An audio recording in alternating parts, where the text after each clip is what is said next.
Yan po mga kaibigan, papakita ko sa inyo kung gaano katindi ang rush hour dito sa Albuquerque, New Mexico.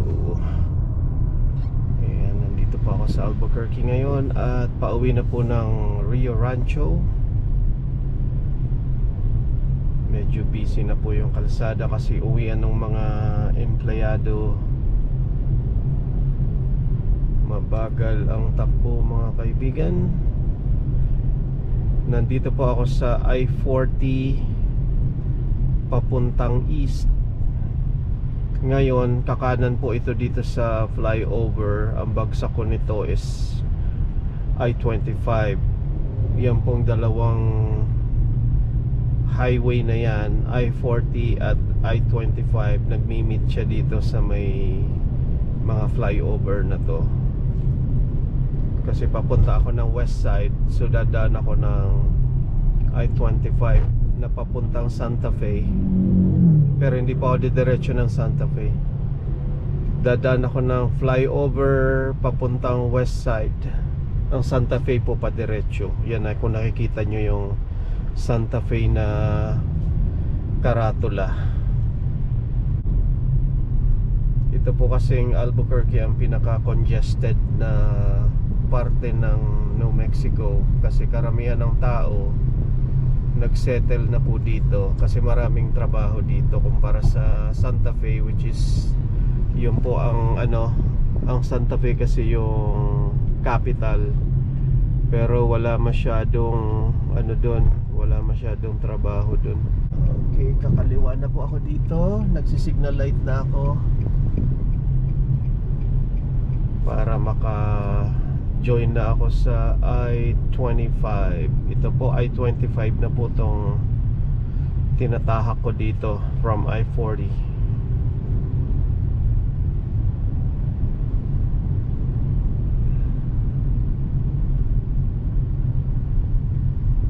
Yan, mabagal na po. Mabagal na yung takbo ng sasakyan.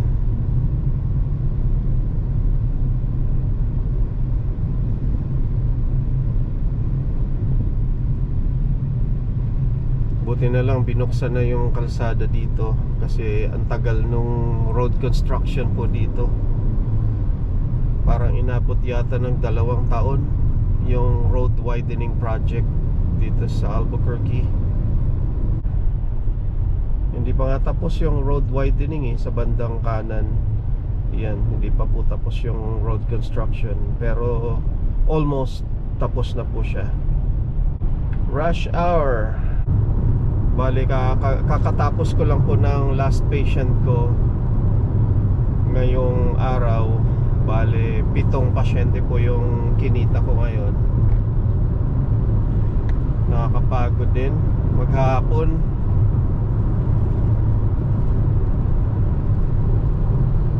Maghapon nagda-drive. Yan po ang buhay ng home health physical therapist. Buhay paggulong-gulong sa kalsada.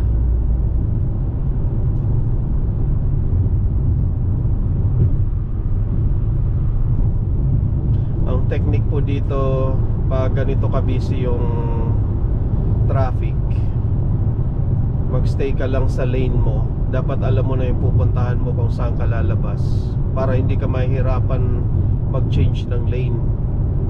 Kasi pag oras na nag-bumper to bumper po yung mga sasakyan dito, nako po, ang hirap mag-change ng lane. Kasi hindi masyadong mapagbigay yung mga driver dito kumpara sa Pilipinas mas okay pa rin doon kasi kahit papaano pagbibigyan ka, mauna lang yung muso ng sasakyan mo, okay na. Pero dito po hindi pag nasa right of way yung driver dito, babanggain ka dito Kaya dapat ang technique po dito, alamin nyo na kung saan kayo papunta para hindi kayo palipat-lipat ng lane.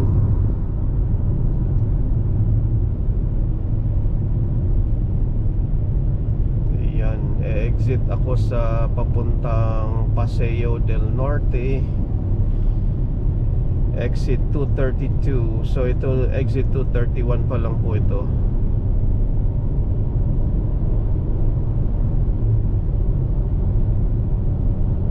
Ayan, sanayan lang po ang pagdadrive dito.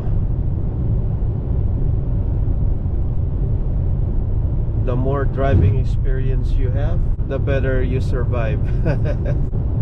Kailangan ko na dito kumanan. Yan, change lane na ako kasi sa dulo aakyat na po ito.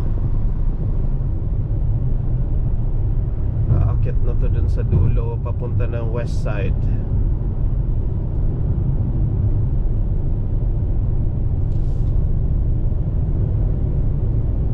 Pauwi na po ako mga kaibigan.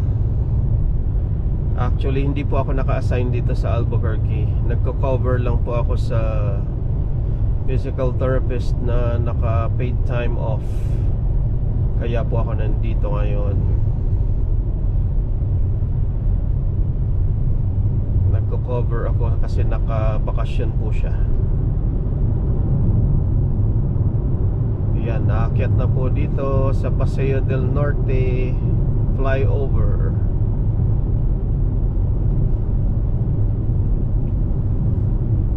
Dahan-dahan lang dito kasi baka delikado tong paliko na to eh. Baka dumiretso dun sa bakod. Yan, nakakasilaw na dito mga kaibigan kasi paharap na tayo sa west. Doon lumulubog yung araw.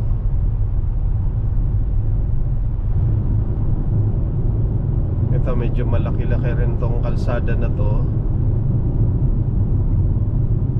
So isa rin to sa pinakabising kalsada pag hapon. Yung mga nagtatrabaho sa east side na taga west, yun, dito ang daanan. Kaya po tingnan nyo, sumisikip na yung traffic dito. Pero mas matindi pa rin po sa Maynila. Dito ano to, umuusad pa rin dito.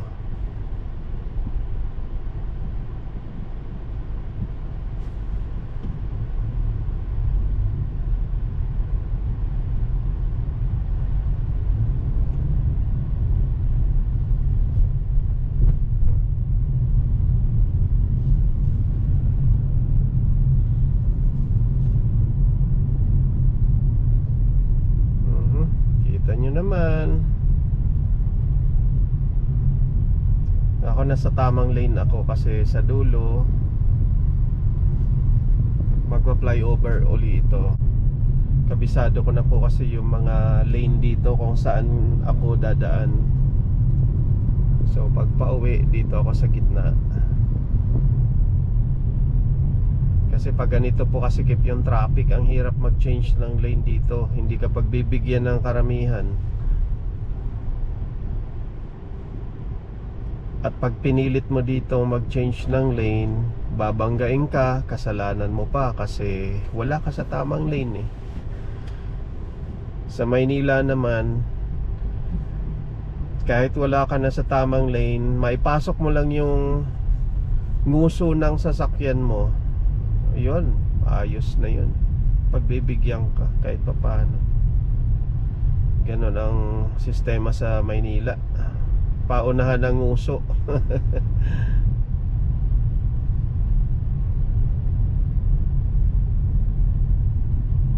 Yan, ganito lang po. Gusto kong ipakita sa inyo kung gaano ka-busy yung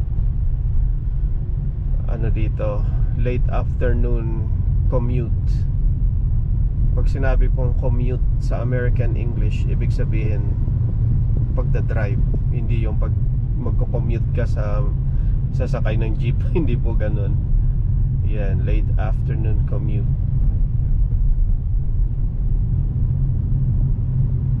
Ayan, nagsisignal light. Pag bibigyan ko siya, nasa tamang timing naman siya pag signal light niya.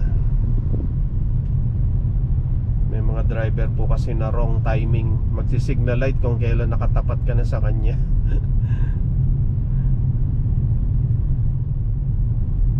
Yan, tapos na po yung hapon ko mga kaibigan. Nakakapagod din magtrabaho. Lalo na pag hapon na. Yan, medyo low bat na. Gutom na.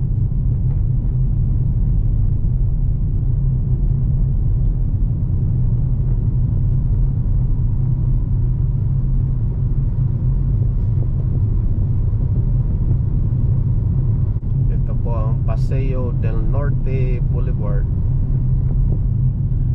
Ito yung nagdudugtong o daanan ng mga taga west to east and vice versa. Ito yung main road.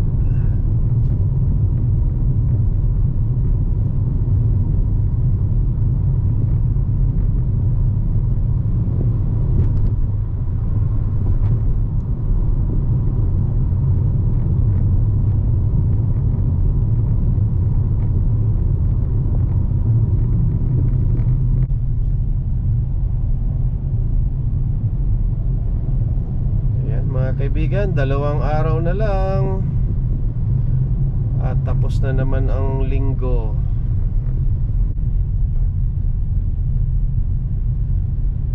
Yan, medyo masikip na yung daloy ng trapiko ngayon.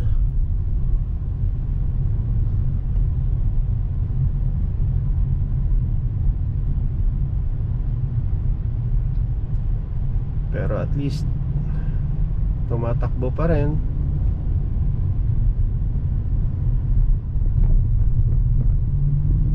Rush hour. Ano na po kasi ngayon, 5:15 PM. So yung mga nagtatrabaho pauwi na.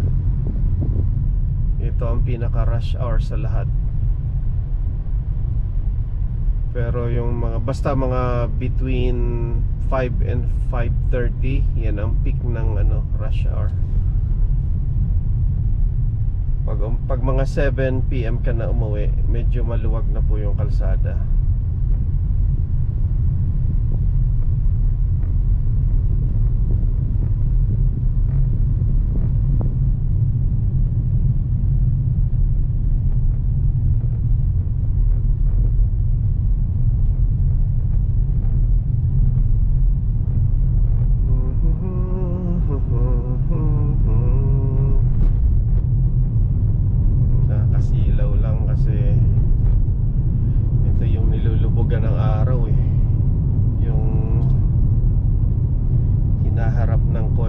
Ito yung nilulubugan ng araw.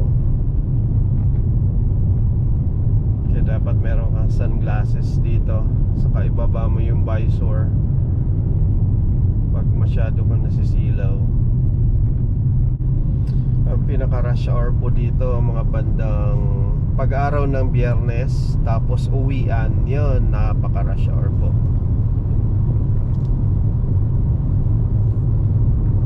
Pag Biyernes, mga between 5 PM and 6 PM, yan ang rush hour.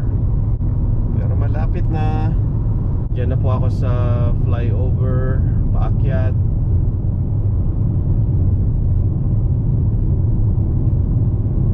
Para makarating tayo ng Eagle Ranch Road.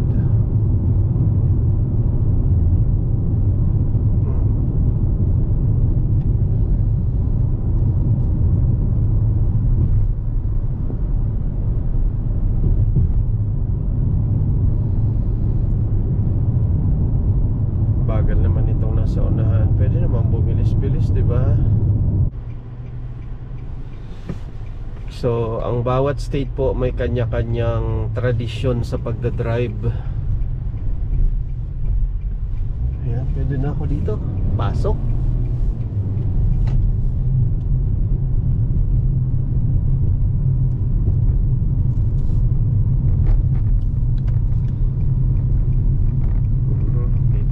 Kakaliwa, naabutan ng red arrow.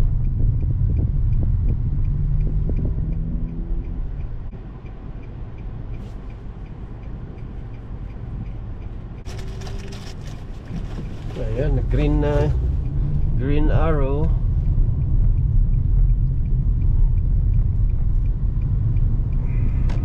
Paakyat ulit.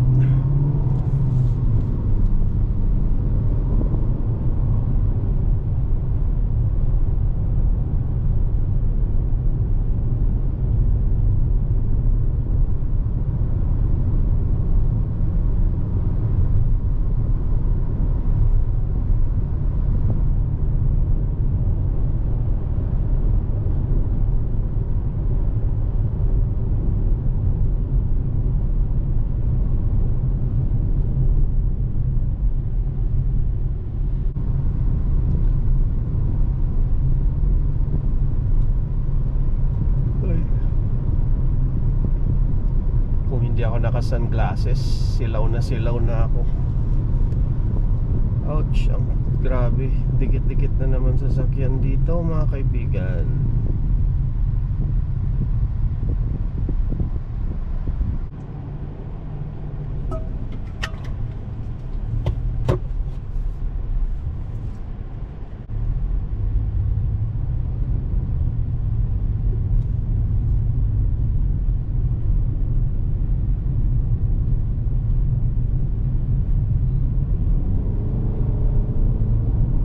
Cross na po ako. Naka-green. Diretso lang pag naka-green.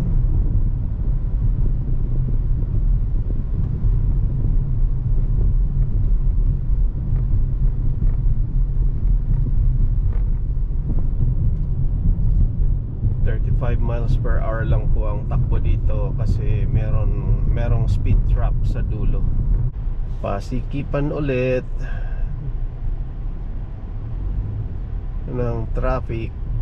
Ito naman kasi nakaharang. Naku po.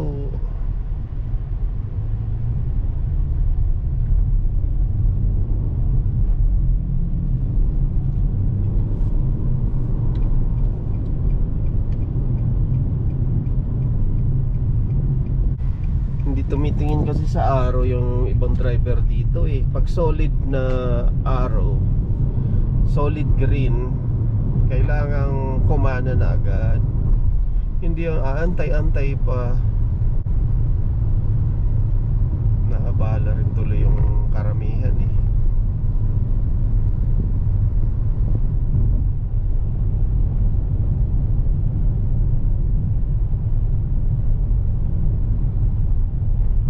Ito na po yung Answer Boulevard, corner Irving. Yun, Irving saka Answer. Yeah, medyo maluwag na po dito. Nakalampas na tayo sa masikip na traffic.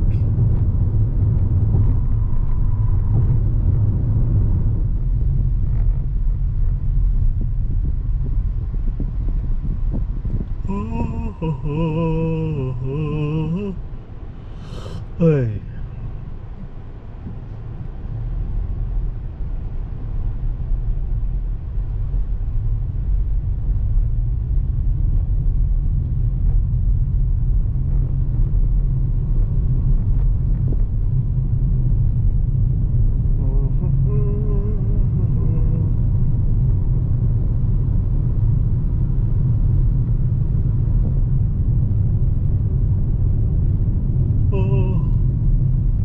Nakakahikab. Pag tumatama yung init sa mata ko, parang nagdudrop yung mata ko eh. Nakakaantok.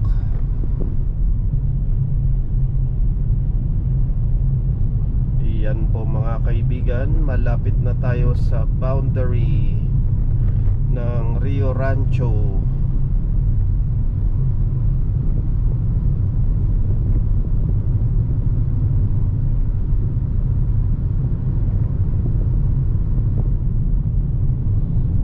Andun yung karatula ng boundary ng Albuquerque at Rio Rancho.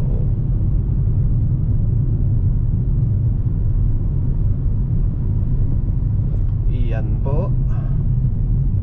Iyan. Andyan na yung karatula. Mababasa nyo na Welcome to Rio Rancho, the city of vision. Yan mga kaibigan, Rio Rancho na to.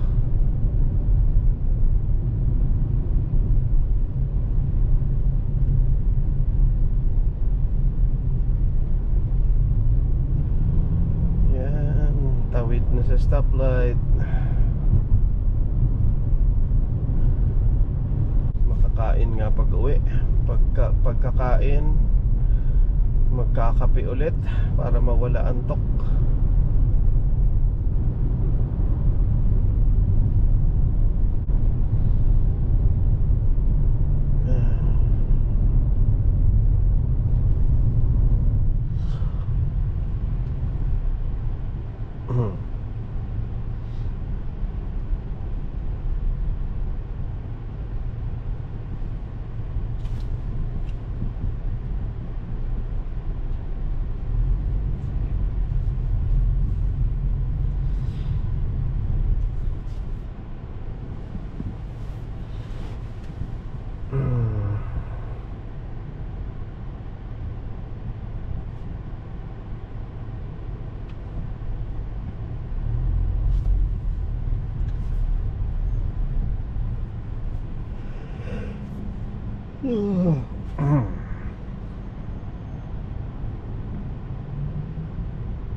Okay. Hikab ako ng hikab pag ganitong tumatama yung init sa mata ko.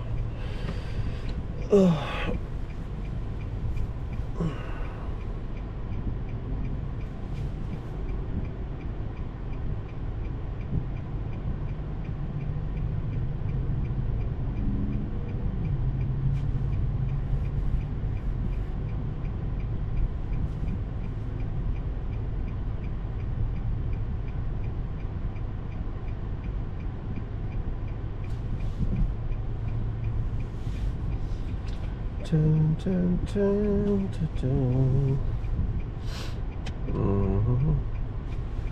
Kakaliwa na po tayo sa Southern Boulevard from Answer Boulevard. Iyan ang nakakasilaw. Tumbok na tumbok ang west, kung saan lumulubog ang araw. Grabe, lifted tong sasakyan na to.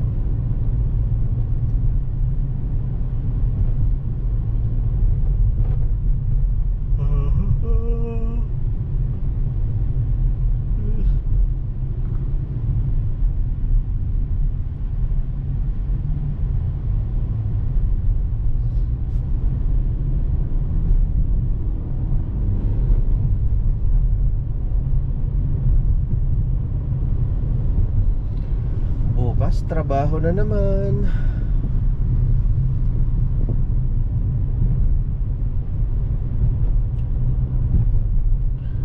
Trabaho ng trabaho.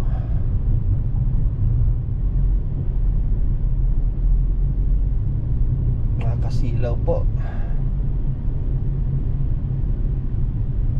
Yan, kakanan na po ako dito sa Rainbow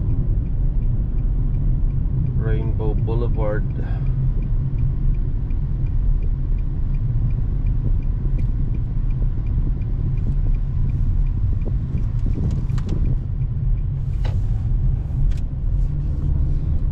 Ayan, hindi na nakaharap sa araw. Medyo maginhawa na dito. Hindi na nakakasilaw. Sa north naman ako nakaharap ngayon.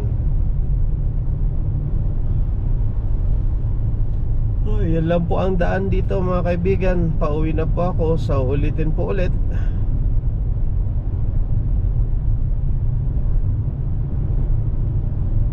June 17 na po ngayon, araw ng Miyerkules.